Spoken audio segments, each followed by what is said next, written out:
i no entenen com després d'11 anys de la seva inauguració aquest equipament només té 1.500 usos dels més de 20.000 possibles anualment, el que significa que està poc per sobre del 7% d'ocupació. El regidor Pep Calar comentava que aquesta situació fa que es tracti d'un equipament completament deficitari i infrautilitzat. Des d'Esquerra han analitzat conjuntament amb responsables de la Generalitat les condicions de l'alberg i consideren que la incorporació es pot fer de manera immediata.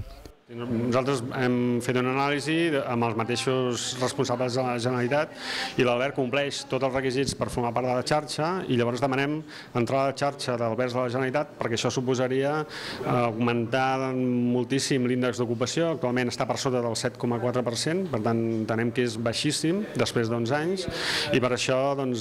pujaria moltíssim l'índex d'ocupació. Tindríem les vacances escolars a l'estiu, tindríem que l'alberg de Vilafranca apareixeria en el llistat d'albergs de la xarxa de demanda d'ocupació de la Generalitat, que està connectada amb una xarxa europea, per tant el nivell de publicitat de la xarxa o de l'alberg seria impressionant.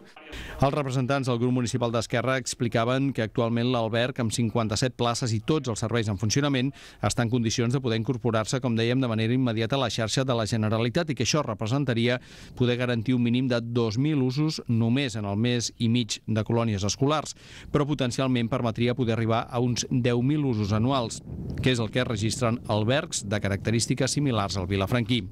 Calar justifica la urgència de la seva demanda per tal de poder ser inclosos en la revista que a primers d'anys edita la Xanescat i que arriba a més de 270.000 famílies de manera directa. Des d'Esquerra remarquen que no hi ha inconvenients per ser a la xarxa. De fet, analitzat en profunditat,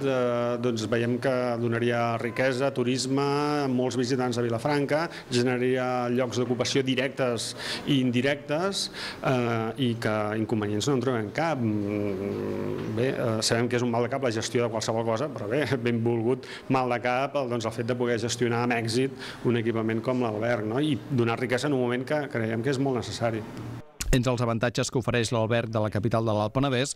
Esquerra Republicana especifica la proximitat a la zona esportiva, està tot just davant del nou auditori, envoltat de vinyes i de les muntanyes de Sant Pau i Sant Jaume, i a banda també de poder aprofitar tota l'àmplia oferta enoturística de Vilafranca i la comarca. Us apuntem també que el 10% dels alumnes